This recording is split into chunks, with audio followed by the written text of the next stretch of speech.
He posed as the Crown Prince of Dubai, and within the course of 3 years, he tricked a Romanian single mother out of $2.5 million. In early 2026, an investigation by the Organized Crime and Corruption Reporting Project, OCCRP, revealed one of the most sophisticated online scams in recent years. It all started in 2023, when Laura, a successful and independent entrepreneur, got a message notification. She checked her LinkedIn account and saw a message from someone claiming to be the Crown Prince of Dubai. Laura slid in to check his LinkedIn profile of this so-called prince. At first, she was skeptical. She checked deeper into the fake profile. His profile showed a handsome man, dressed in a white Arab robe, standing in front of Dubai's skyline with a private jet nearby. The profile described him as a global philanthropist and investor, leading international humanitarian projects.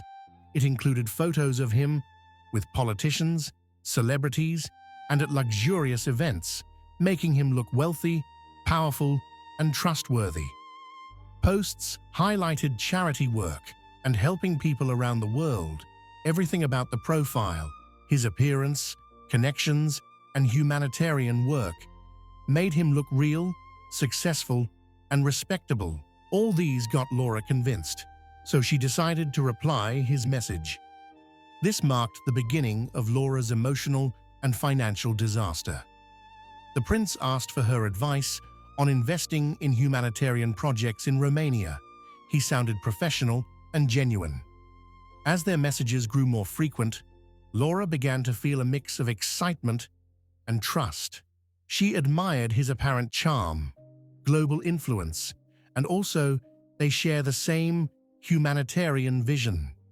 His words made her feel valued, special, and connected to someone who seemed genuinely interested in her ideas and ambitions. Emotion slowly replaced caution, and she started imagining a future of great humanitarian success across Romania. On the other side, the fake prince, Henry, carefully mirrored her feelings, sending messages that made her feel understood and admired. Though he was manipulating her, he created the impression of warmth, attention, and care. Every compliment and shared plan deepened her trust, making the idea of their vision bond with emotion and feelings. Henry knew when exactly to come in with love. Already manipulated, Laura was highly vulnerable at this point. By the time Henry proposed, Laura felt a strong emotional bond, certain that she had met someone extraordinary who shared her vision for humanitarian work and a meaningful life together.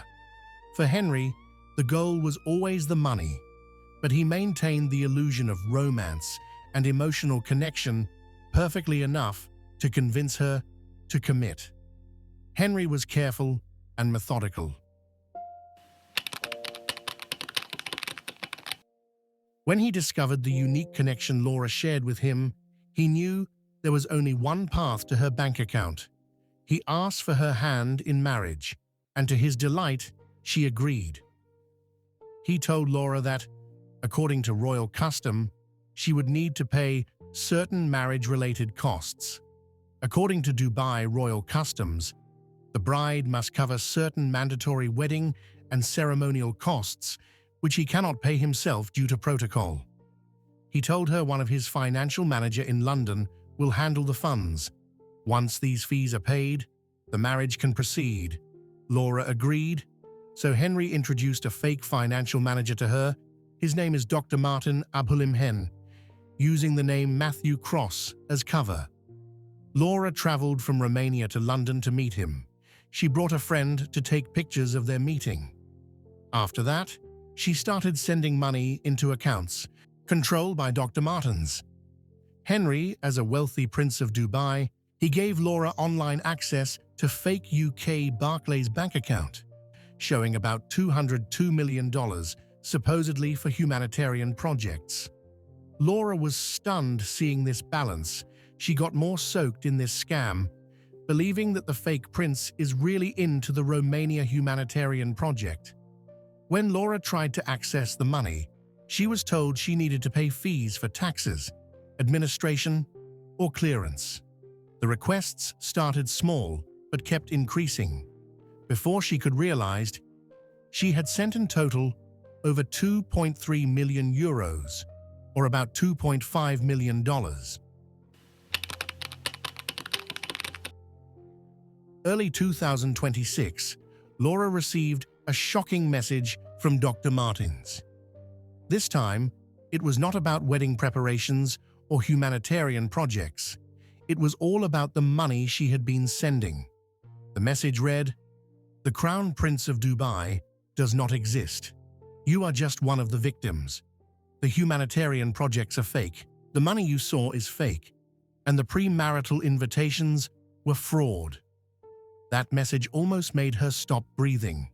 When she regained awareness and began to react to the situation, she picked up her phone and called Dr. Martins. Dr. Martin explained how Henry had pretended to be the Prince of Dubai to deceive her.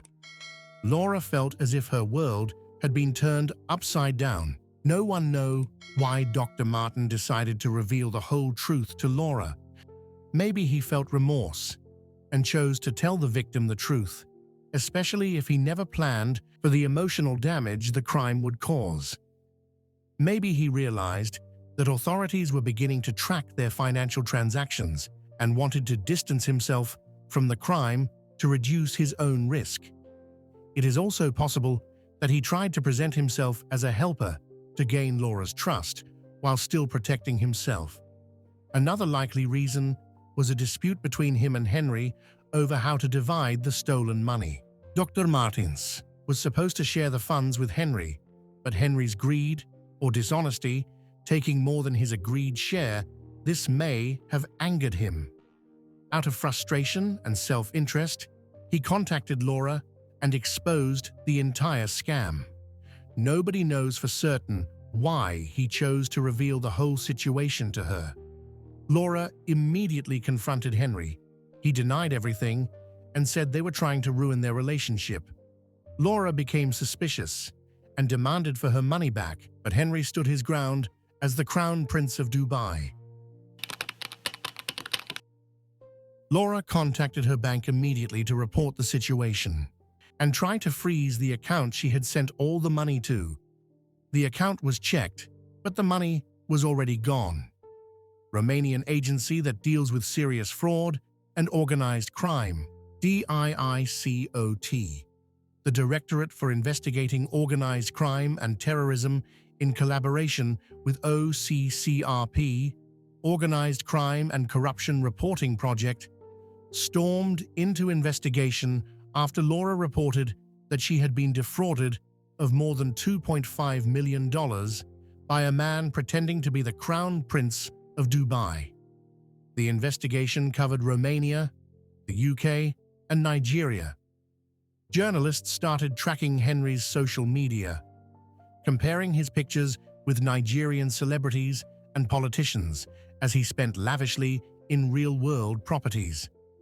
They found out he lived in a luxury mansion in capital city of Nigeria called Abuja. He bought himself a 2020 Range Rover and spent lavishly on luxury watches and cloths, and run a charity called the Nzube Ikiji Foundation.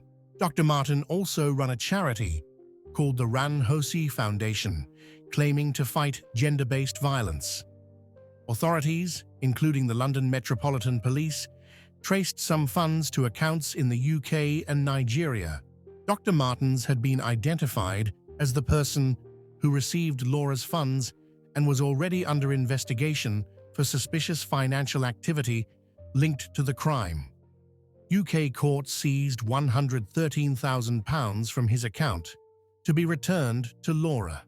Dr. Martins had resigned from his charity and has not publicly responded to journalists or any inquiries about the crime.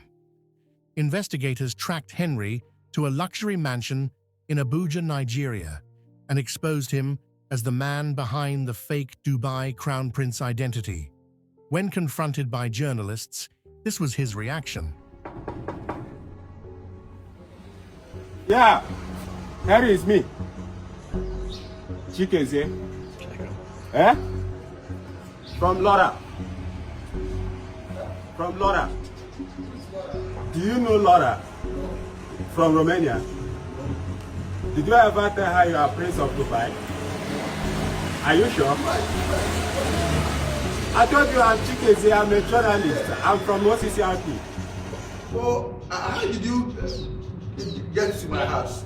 Well, that's my job as a journalist. Why is this man videoing me?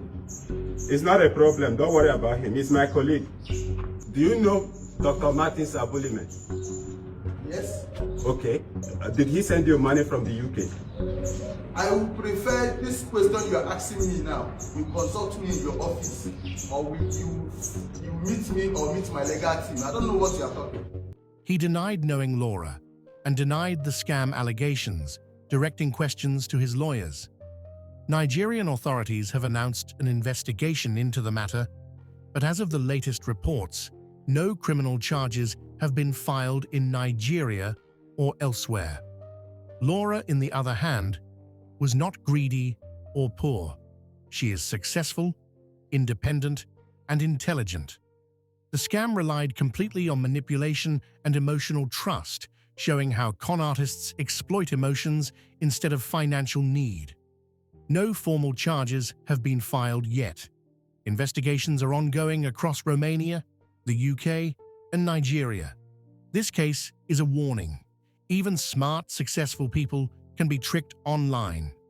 Always verify identities, question unusual claims, and stay cautious. The investigation is still ongoing. No verdict has been reached yet. Make sure you subscribe and drop a like. Follow the story to see how justice unfolds.